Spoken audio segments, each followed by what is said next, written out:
na heal na ho ka ngai da me boy hin la then lúc xí cái tin xịt na đi công cái tiền tây na lúc xí cái đi pull đâu na cái mà lâu na na heal na ho cái gal do this thing thu da da ha in ana in hit no na all you take boy all the fucking shit you hit me na gal do zero hum all the fucking lie you told me cái gal moi thì ta băng lung xịt này dần cái hết tay diện tay lung xịt lệ mà hi lung xịt lệ đó ngã cô đến cái hè cả ta sân bằng đi đâu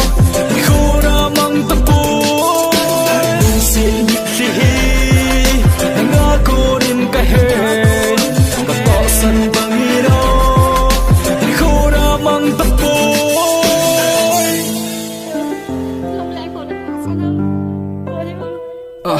thu lâm leng thu lạ lâu hơn mi cái khen na ding bầu na ngay tu aki day aki ngay xấu xe zong lâu cả in sa khen thay ui